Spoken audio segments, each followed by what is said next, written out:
بسم اللہ الرحمن الرحیم۔ السلام علیکم۔ غزوہ احد کا مختصر تذکرہ۔ غزوہ احد صحیح قول کے مطابق ہجرت کے تیسرے سال 11 شوال المکرم کو ہوا۔ اس غزوے کا مختصر قصہ درج ذیل ہے۔ بدر میں بری طرح شکست کھانے کے بعد قریش جب مکہ پہنچے تو انہوں نے پھر سے مدینہ منورہ پر حملے کی تیاری شروع کر دی۔ اس مقصد کے لیے ان لوگوں نے دارالندوہ میں ایک میٹنگ رکھی جس میں یہ طے ہوا کہ ابو سفیان بن حرب کے تجارتی قافلے میں جو لوگ اپنا سرمایہ لگائے تھے ان کو صرف اصل سرمایہ دیا جائے اور جو منافع ہوا اس کی مقدار 25,000 دینار تھی اس کو مدینہ پر حملے کی تیاری میں خرچ کیا جائے۔ چنانچہ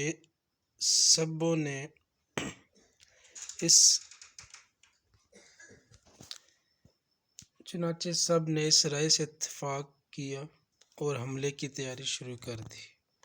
تیاری مکمل ہونے کے بعد ابو سفیان بن حرب کی قیادت میں 3,000 کا لشکر مکہ سے روانہ ہوا جس میں 15 خواتین بھی ساتھ تھیں تاکہ میدان جنگ میں لڑنے والوں کو جوش دلائے اور وہاں سے بھاگنے والے کو غیرت۔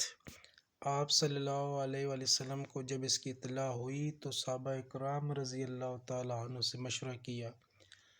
منافقوں کے سردار عبداللہ بن ابی بن سلول کی رائے یہ تھی کہ مدینہ سے باہر نہ نکلا جائے بلکہ جب قریش مدینہ میں داخل ہو تو ان پر اچانک حملہ کر دیا جائے۔ یہی رائے آپ صلی اللہ علیہ وآلہ وسلم کی بھی تھی اور یہی مناسب بھی تھا۔ اس کے برعکس بعض نوجوان صحابہ خصوصاً جو لوگ غزوہ بدر میں شریک نہ ہو سکے تھے ان کا اصرار یہ تھا کہ مدینہ سے باہر نکل کر ان سے مقابلہ کیا جائے۔ بالآخر آپ صلی اللہ علیہ وآلہ وسلم بھی تیار ہو گئے اور 1,000 مسلمانوں کے ساتھ مدینہ سے روانہ ہوئے۔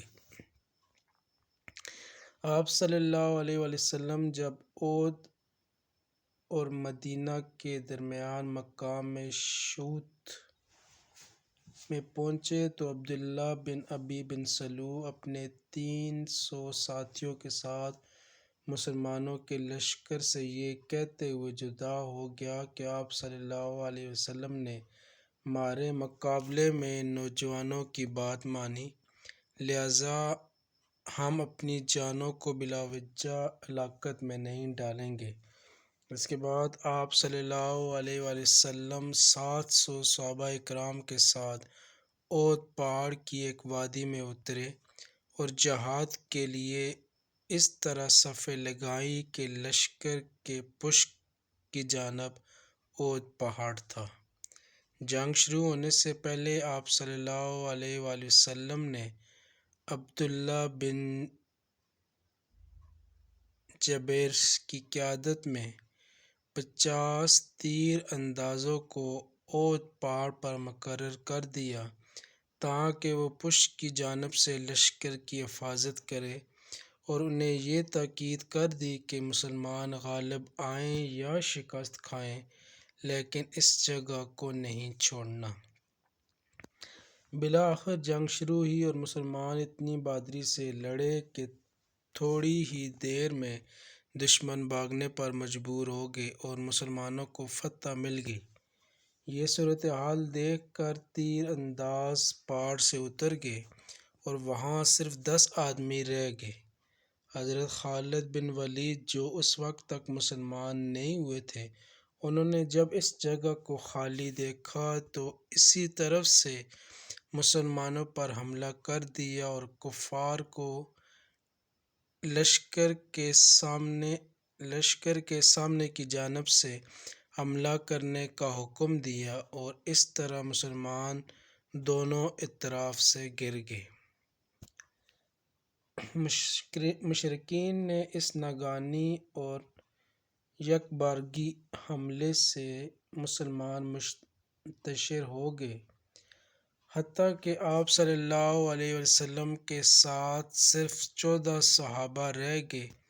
کفار نے موقع کا فائدہ اٹھاتے ہوئے آپ صلی اللہ علیہ وسلم پر لگاتار حملہ کر دیا، جس کے سبب آپ صلی اللہ علیہ وسلم کے دانت مبارک شہید ہو گئے، پیشانی پر گہرا زخم لگا، خون کی 2 کڑیاں آپ صلی اللہ علیہ وسلم کے چہرے میں گھس گئیں، آپ صلی اللہ علیہ وسلم کا پورا چہرہ لہولہان ہو گیا اور آپ ایک گڑھے میں گر گئے۔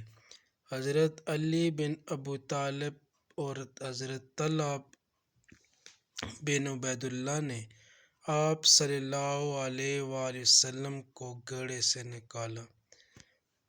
اسی دوران آپ صلی اللہ علیہ وسلم کی شہادت کی خبر مشہور ہو گئی، جس کی وجہ سے صحابہ کرام مزید بدخواص ہو گئے۔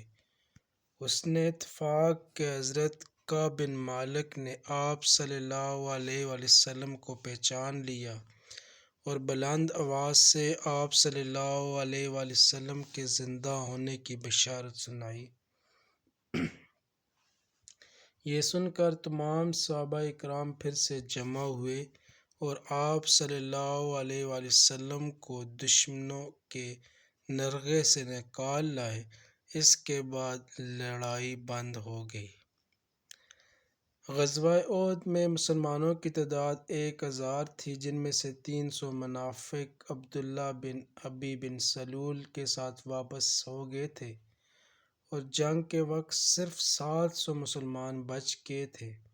مسلمانوں کے پاس اس جنگ میں صرف 2 گھوڑے تھے، جبکہ کفار کی تعداد 10,000 تھی، جن میں 700 آدمی زرہ پہنے ہوئے تھے۔